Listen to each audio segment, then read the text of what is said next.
Anyway, let's talk about something completely different. And actually, this is going to be our last topic concerning the integral. It is called the arc length. After this, we're going to be talking about, for the rest of the semester, sequences and series, which is really a totally different sort of a thing. So if you're looking for a fresh new start, that may be your moment. It's the sequences and series stuff. I wouldn't say is harder. I wouldn't say it's easier. It's more stuff, but it's not more of the same. If you're getting sick of doing integrals and derivatives all the time, we got other kinds of stuff to try. Anyway, one last thing about the integral is arc length. So the idea behind doing the arc length, what that means is the actual length of a curvy thing. So you do something like the arc length from a to b of this or that function. It means the actual length of that curve. And you can do this using an integral. Now, if you just straight up do the integral of that function, you get the area under the curve, which is not what I'm talking about. But I'm talking about the length of the curve itself. The length of the curved line, right? That's called the arc length from a to b of f of x. If this is my function, f of x, that's called the arc length of f of x from a to b. All right? And this, I'll just tell you straight up, this can be quite difficult to do examples because it involves doing an integral, which is kind of weird. And there are many examples in which you just can't do the integral because it's so weird. Other times you have to do substitutions or other kinds of integration tricks. But anyway, we'll get to that eventually. There is sort of a formula for finding the arc length, and I want to talk about a little bit about where the formula comes from. The idea behind this, it's a little strange to measure curvy lengths in just like as a thing. Have any of you actually measured a curvy length, like ever in real life? Usually we measure lengths using a ruler, which is a straight length, right? The length of a straight line. Have any of you actually measured curved things? It's not actually something that people do, at least not like by themselves in real life. Although it is a useful thing. Like I did once. I remember once my dear wife asked me. She had like a route that she used to walk along, and she asked me, "How long do you think that is?" And I don't know. I guess like one way you could do this is maybe like drive that route in your car, and your car like look at the mileage in your car and see what that was. But this was like it wasn't on roads. It was like she was walking like across a field and whatever. And so the way, and this was kind of a long time ago. So before I had a GPS in my phone, you could do this with the GPS, I guess. The way that I did this, I was pleased with myself. I rode my bike around this route, and I made like I don't remember exactly how I did this. I think I like put a white stripe on the tire, and I counted the number of times the tire went around as I went around this route, and then I measured how far around the tire was, and this is how. Isn't that cute? I thought that was a cute way of doing it. I don't know if there was a better, easier way to do it. But anyway, I'm trying to say that measuring curved things in real life is actually hard to do. I mean, if I gave you like a curved thing on a piece of paper, to measure that, probably what most people say is like, oh, you just like line up a piece of string along the curve and then stretch it out and measure that. Certainly you could do that. I don't know if you've ever tried to do this in real life. It's really kind of a pain to do. In the old days, actually, there were like specifically made sort of things to do this kind of thing. Maybe you've seen like a guy, there's a thing, which I could have done this for my dear wife. I don't have one of these things, but there's like like a wheel on a stick that you can push around, that thing is meant for measuring weird curvy lengths. Anyway, I'm just trying to say it's a weird thing, and there's not really like a very good way to do it in real life even. And even mathematically speaking, you will have a hard time of saying like, how would you even try to measure the area of this kind of a thing? And the short answer is you should use calculus. And so the traditional approach in calculus, if I have, let's say I want to measure the length of this curved thing, the usual approach that we use all the time in calculus for measuring weird things, like the whole point of the integral is measuring the area of a weird shape, the area under a curve. And the way that you do that is you chop the area up into a bunch of little bits, and then you imagine that those bits were all just straight up rectangles, and you add up those areas. And then you do some kind of business with a limit to find the true area. And it's the same way here. So the standard approach that we always use in calculus is you chop it up into bits. So this curvy thing, I am going to, what I mean by chop it up into bits is, I guess, take this long curve and just sort of divide it into, sort of evenly into bitty bits. And then those bits I would imagine as if they were all straight segments, and then measure those straight segments.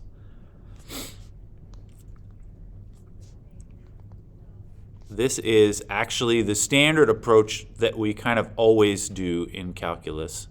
You start with a curvy thing which is too hard to handle directly, and so you instead imagine as if it was, this curvy thing instead was made up of a bunch of little straight things. And then you add up the straight things, and the straight things are not exactly the same as the curvy thing, but hopefully it's close enough. This is the idea. So we make sort of bits here, and the typical thing is like each bit you would call it delta x, something like that. Now in order for the formulas to work out, the way that we are going to write this down is I'm going to call delta x sort of this horizontal distance of each little bit. Now, in my picture, they're probably not all the same, but the general idea is you break it up into equally sized little bits. And so we make bits with horizontal distance delta x each time. Why don't you make all the diagonal distances the same? That actually turns out to be a little more complicated. It's easier when you do the formulas to make it so that they all have the same, just the same horizontal distance each time. You make bits with the horizontal distance delta x each time, and then we just add up the lengths of the bits, the bitty bits. By the way, if you were using a GPS to measure a curved distance, this is actually how it works. Your GPS, like on your phone or whatever, it's not actually in constant communication with the satellite or whatever. It's more like it checks your answer every 1 or 2 seconds, and that's good enough for whatever you happen to be doing. And what that means is if you're using a GPS to track your location, it's not tracking you constantly. It's just every few seconds or so it gets a new access point. And so it really works exactly like this strategy here. Anyway, add the lengths of the bits. All right, can we work out sort of as a formula what this would actually look like? So I am going to try to draw, let's just like zoom in on one of these bits, say from here to here. And just like when we were writing sort of Riemann sums for an integral, you divide it up into little bits, and those bits usually you call them like x1, x2, x3, x4, up to xn or something like that. I'm going to call, let's just imagine we're looking somewhere in the middle here. I'm going to call this one its x value, I'll just write as x sub I. This could be, you start with x0 usually, and then x1, x2, x3. I'm just imagining some point in the middle. And then I suppose this would be x sub, it's the next one. Well, it's this actually, xi plus delta x, right? Because the horizontal distance between one to the next is supposed to be this delta x thing. All right, and actually it's not so hard. You can work out what actually is the length of that straight segment, right? By doing a little Pythagorean theorem here. You think of this triangle. What's the width of this triangle? That's the delta x. That's the width of this little bit. And then what's the height here? Well, the height, the height is a little more complicated, I guess, but the height is given by this y value. What I wrote here is the x value. The y value would be f of this business, and the y value here would be f of xi. And the height of that would be you subtract this y value minus this y value. So this is a little complicated, but this business actually will simplify eventually. It's that's the height. It's the y value on the right side minus the y value on the left side. All right. And so what is the distance, the diagonal distance, which is what we are interested in adding all up? Well, it's a little complicated, but using the Pythagorean theorem, it's the square root of this squared plus this squared. So it looks like this is kind of messy, like I said, but it's going to simplify. This squared plus the other thing squared. Plus delta x minus f of xi. Like so, right? That's the hypotenuse distance there. It's the square root of the other two sides each squared. All right. How does this simplify? Well, you could think about doing the FOIL inside, but actually don't do that. There's a special cute little trick here. It's not obvious why at the moment, but this is actually going to help out. I'm going to factor delta x squared out of both parts here. It's going to give me 1 here because you can just divide out delta x squared and you get 1 here. This doesn't have delta x squared in it, so it gets divided. So this is a weird step, but it turns out to be useful. So I'm going to write delta x squared here times 1 plus square root, I already did the square root. It's squared. It's this, f of xi plus delta x minus f of xi squared divided by delta x squared.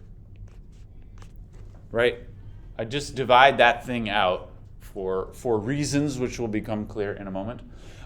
What can we do with this? I have this thing which is squared. That can just factor out of the square root sign, but it won't be squared anymore because that's how square root signs work. If you have a square thing inside, you can pull it out and unsquare it. So this is just delta x on the outside.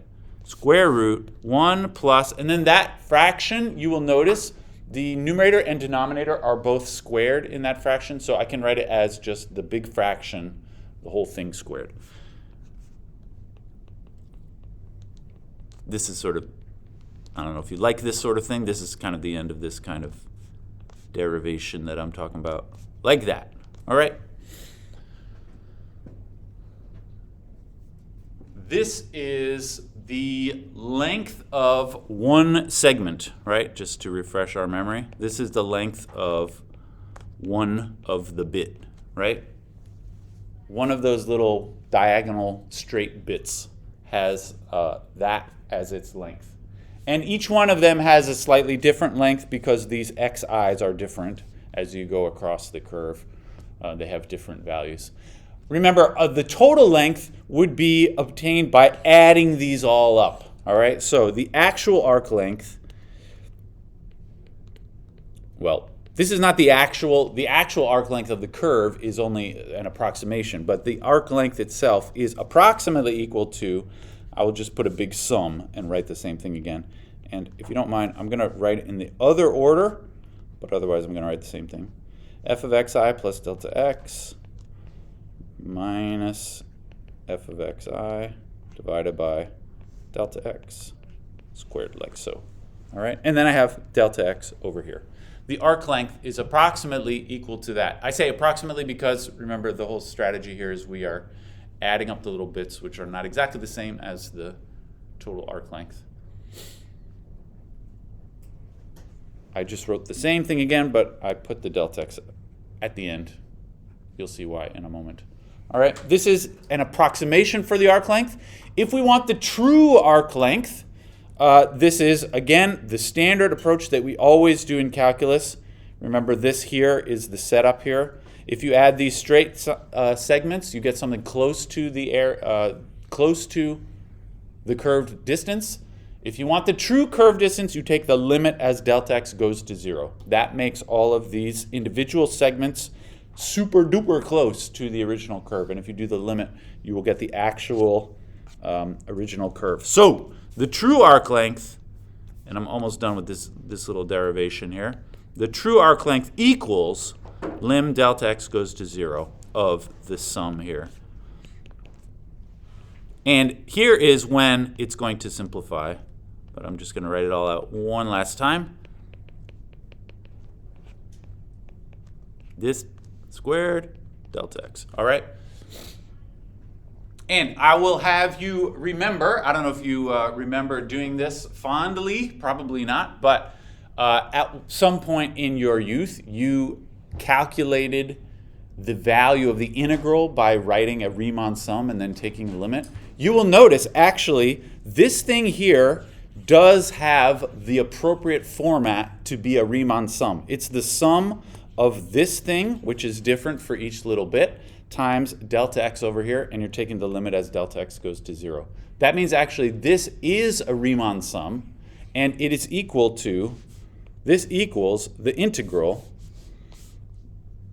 where, well, when I do the limit, sort of this summation becomes an integral, this delta x becomes a dx, and then whatever that is the function that you would be taking the integral of. Now, what exactly is that?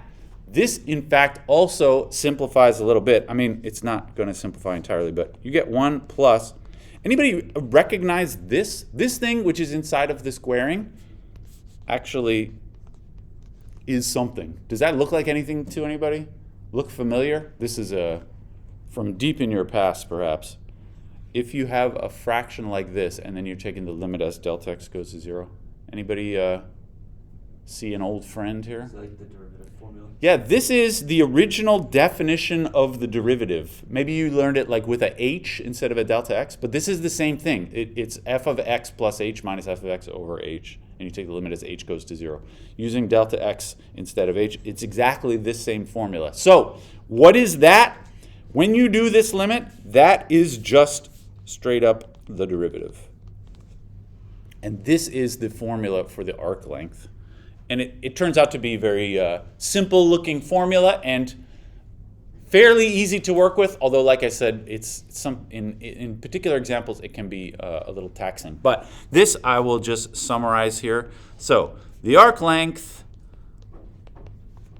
of f of x from x equal a to x equal b is, this is the formula, integral a to b square root 1 plus f prime of x squared dx. So this, you should remember, this is the arc length formula.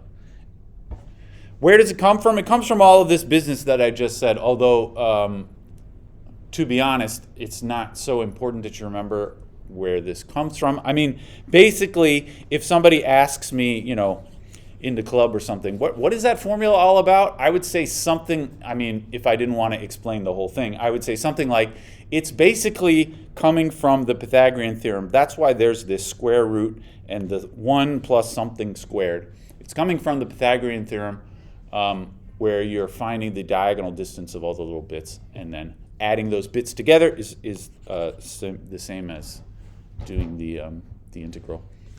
And why is there f prime in there? Well, it's because the diagonal bits, their heights, the heights of that diagonal bit are determined by the slope. And so it's not a surprise that the slope of the function appears right here as sort of the y.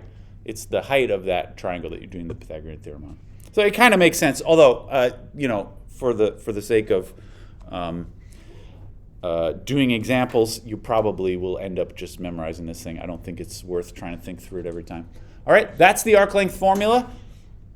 Any thoughts about that? Let's try some examples, see if we can make it happen. Should I have instead done this to measure my wife's walking route? The answer is no, I think. She was not walking along the route described by some equation that I could do the integral of. She was just walking on this way. It was not using equations. Like in real life, you don't typically use equations for this, but you could. All right, let's try an example here. And you will see immediately why some of these are tricky to do. Actually, well, this one is going to be sort of an easy one. But let's find the arc length of this function here. I'll draw a picture, although it's not really necessary to look at the picture in order to do this. The function here is y equals x to the power 3/2. And I want the arc length from 0 to 1. Just this, I'm wrecking my picture, this curvy distance, right? Like so. All right, it's just a matter of plugging into the formula and then doing the integral. So the formula, it's 0 and 1 are my a and b, so my formula looks like integral 0 to 1, square root 1 plus f prime of x squared dx. All right, and we have to plug in f prime of x squared. So my f of x is x to the 3/2. In order to use the formula, I need f prime of x, so we take the derivative. In this case, I'm going to get 3/2 x to the 1/2. That's the derivative using just the plain old derivative power rule. So when I put that into my arc length formula, it'll say integral 0 to 1 into square root 1 plus, okay, f prime of x squared. So it's 3/2 x to the 1/2 squared, like so. And then we should simplify as much as we can and then try to do the integral. Any suggestion? What can we do to simplify? I think actually there's only one thing you could do, which is square out that thing. I hope you put the parentheses where I did so that you know how to square this. You should square the coefficient and also square the x to the 1/2. So the 3/2 gets squared and it becomes, I guess, 9 over 4. That's what happens when you square a fraction. So 0 to 1, okay, square root 1 plus 9 over 4, and then times x to the 1/2 squared is just x, isn't it? Like that. Square root 1 plus 9/4 x dx. All right? Now what? Now you have to do the integral. This is as simple as it's going to get. Actually, anybody want to simplify like this? Can we do that? The answer is no. Don't do that. This is never okay with a square root. You cannot divide. If you have a square root of two things added together, it does not equal those two things. If that was really allowed, I would have done that way before. Like we could have done that even here, but it's not so. Don't do me like that. All right. Instead, anybody have an idea? We just have to do this integral. It's weird with everything being inside of the square root, but anyone have an idea? Yeah? Would you make it to the power 1/2? Okay. Yeah. Make it to the power 1/2, she says, and then do the u sub. I like that. Make it to the power 1/2, which that's just kind of like a cosmetic thing, but really, I left out the x. The x is important, of course. 9/4 x. The real deal here is we are going to do a u substitution. So choose the inside of the parentheses to be our u. U is 1 plus 9/4 x. And then the du. Somebody say, what's the du here?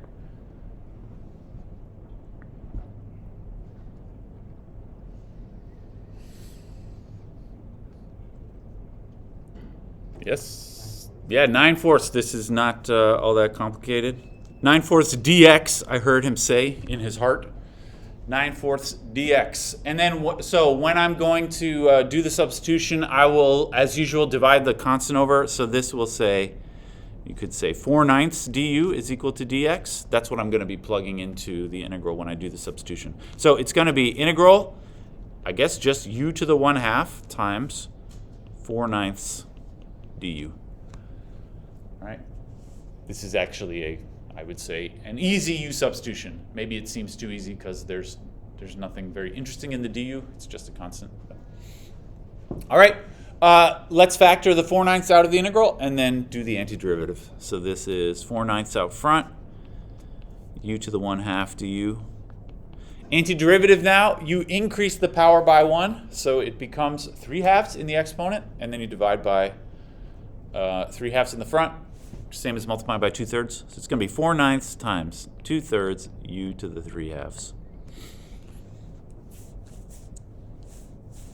All right, we've done the integral. Now we should plug in the two values, although these are two values referring to x, so we need to replace the original variable of x before we plug in. So this that fraction, I guess, is 8/27.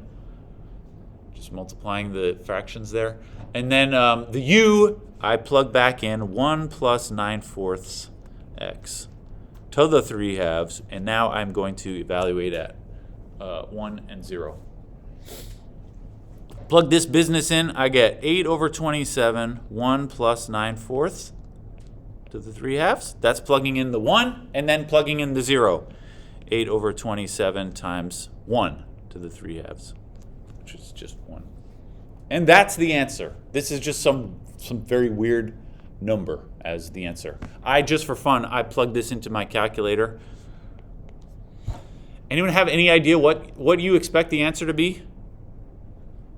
Can we have a little informal chat about this? What do you think the length of that is? Like, is it 10?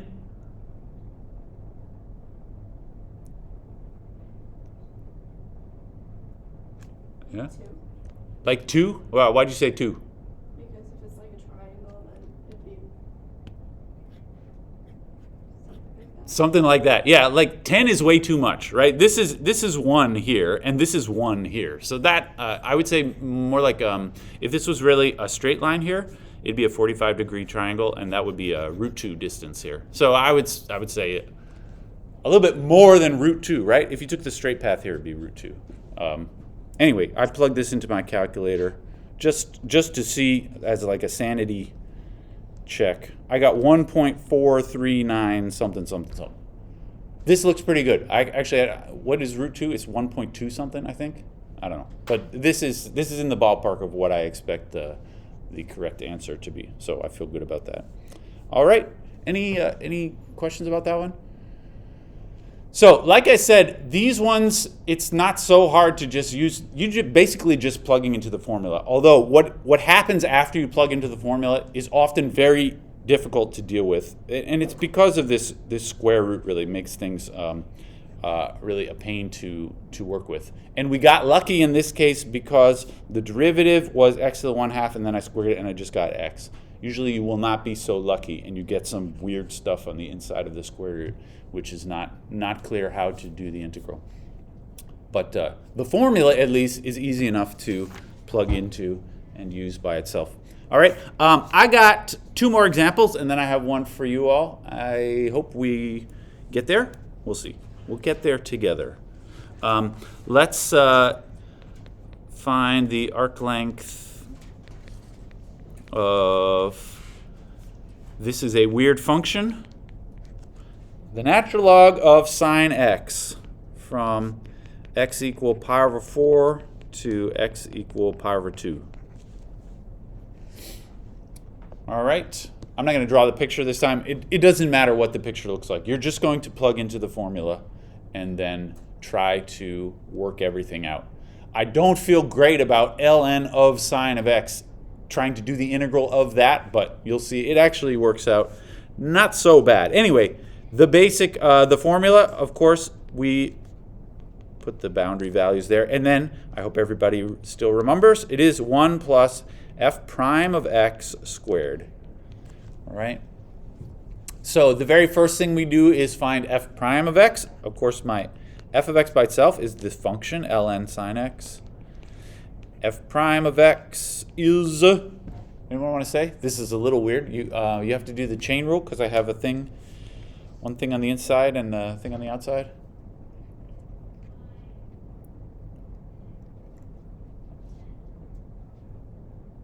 What do you think? The chain rule, yeah. Is it 1 over sine x times cosine x? I like that, yeah. 1 over sine x, that's the derivative of the outer function. The ln, the derivative of ln is always 1 over and leaving the same thing on the inside. So this is the derivative of the outer function, keeping the same thing on the inside. And then, separately, the chain rule says times the derivative of the inside, which is cosine x. All right, so you could write this also as, as a single fraction, cosine over sine.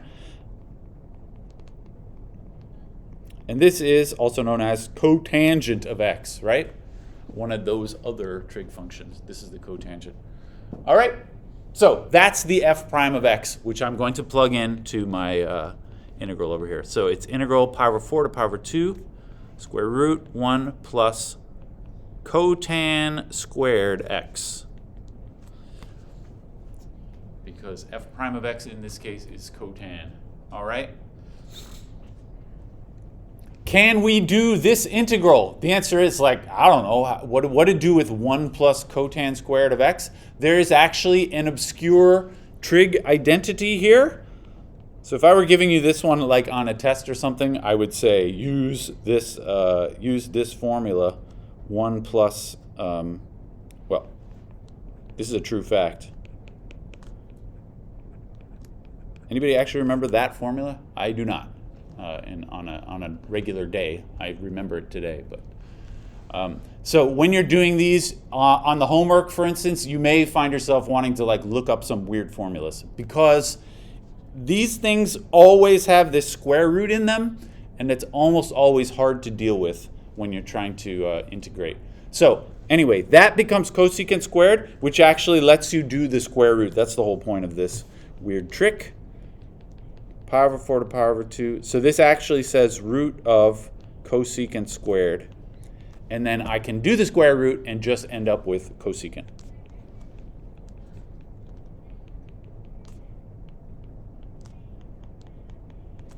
Right?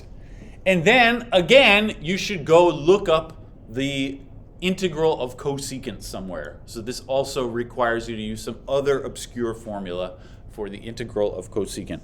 And if I expect you to do this on the test, I would give you a formula like this. This is not one that I expect anybody to remember, but here it is, the integral of cosecant x. Anyone actually remember this? So Yeah.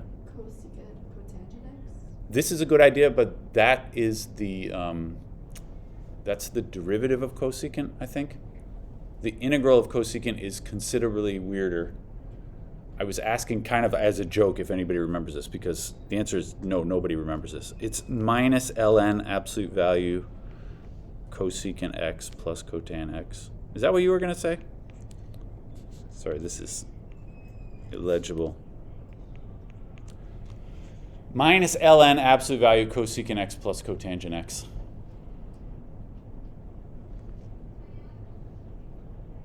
Yeah, that's what it is. So let's do that then. Okay.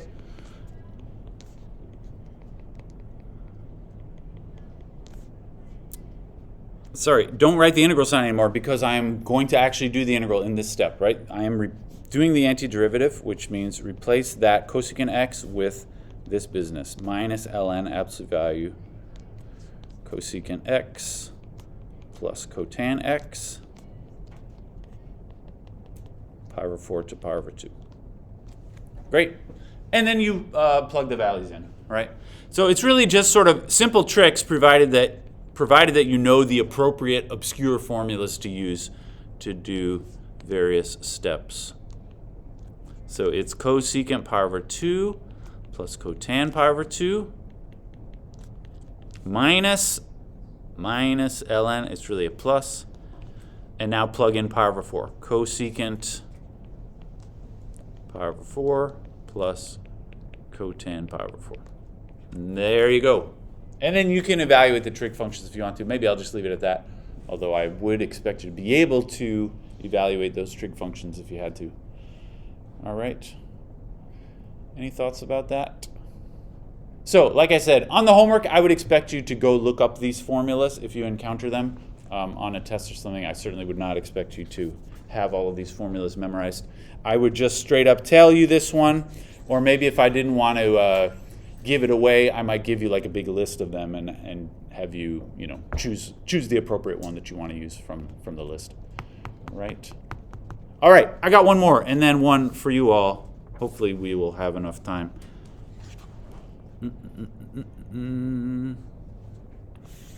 How about, here's another one. Well, I should write it. I want the arc length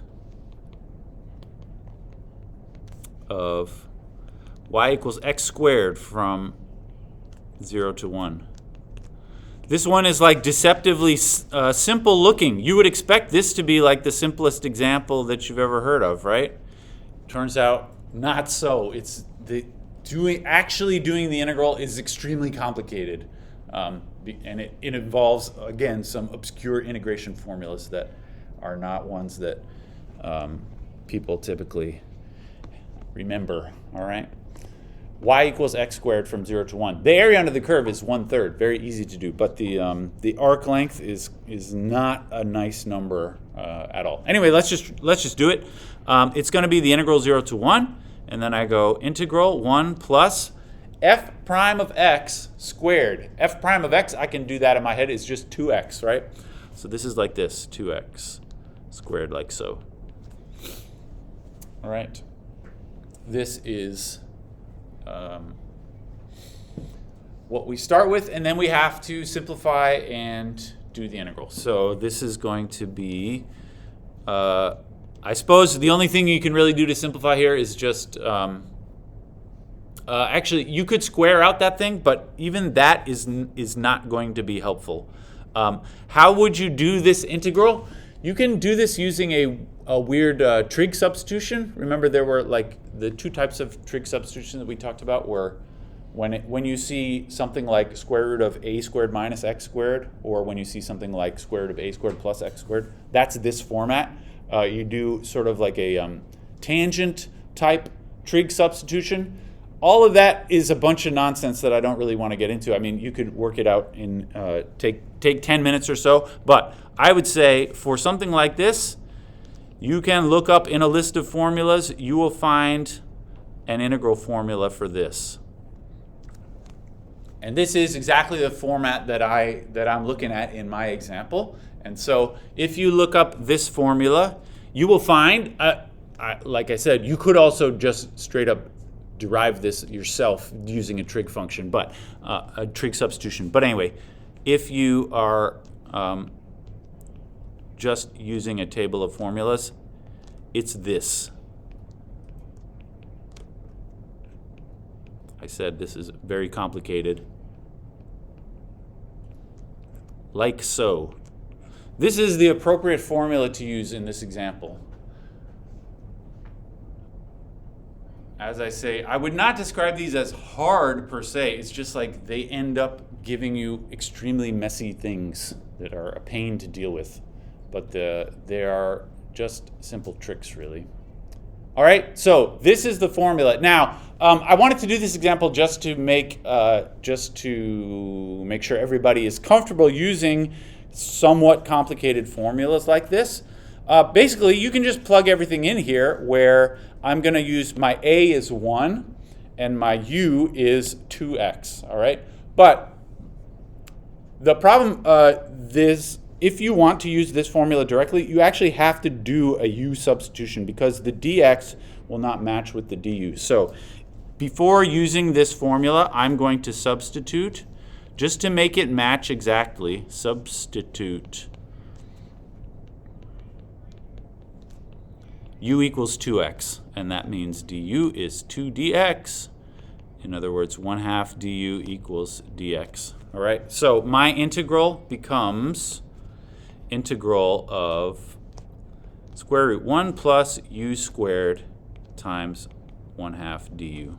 That is to say, factor the 1/2 out, integral 1 plus u squared du. And now I am ready to directly use the integration formula. that you can see at the top there. If you had not done this u substitution, you will have missed out on the 1/2 here, which is important. All right. Anyway, now we can just straight up use this formula exactly. A is 1 and u is u. So you don't do anything special with the u. I have the 1/2 from the beginning, and then I'm going to write all that other business using a equals 1 and u equals u. So u over 2 square root 1 plus u squared plus 1/2 ln u plus square root 1 plus u squared. Like that.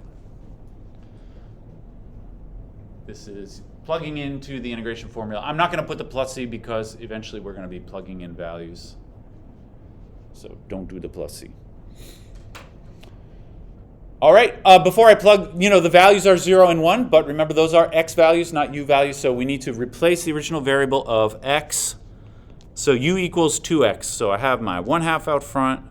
It's 2x over 2 square root 1 plus 2x squared plus 1/2 ln 2x plus square root 1 plus 2x squared, like that. And then I plug in 0 and 1 for x.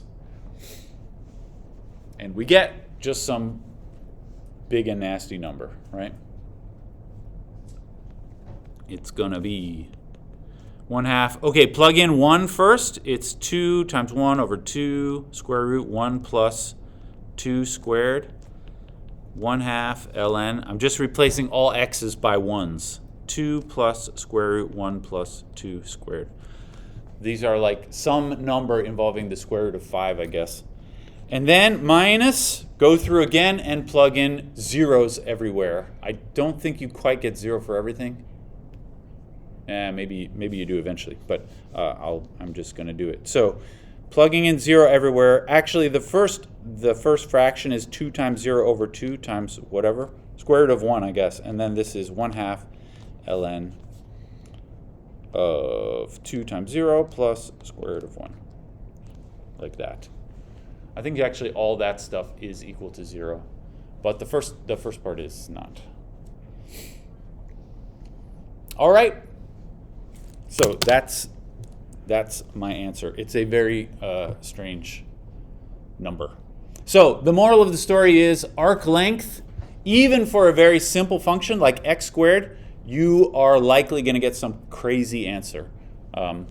In my opinion, the arc length is it's cool that it's possible to do this using calculus, but it's a little disappointing in the complexity of what it turns out to be. Sometimes people say, mathematicians say all the time, like about how amazing and beautiful mathematics is because you can take what seems to be a very complex problem and by using some sort of like simple formulas, you can come up with a beautifully simple answer, even though you expected it to be a lot harder. I do believe such things are super beautiful in mathematics. Like this is sort of not one of those things. This is, to me, kind of ugly in the sense that you can work it out, yes, but you don't get very nice answers usually. All right, I had one for you all to do, but I think maybe we don't quite have enough time for that. So maybe I will just leave it at that for now, and we'll do some more examples when we come back next time. I did promise you, so we've only done this just for today, but let's say I will put an arc length question on the test. If you don't want to do it, that's fine. Maybe you'll get it right, and then you want to do it, later on. All right, let me know if you want to talk about homeworks or the tests. I'm happy to chat about them. Hey.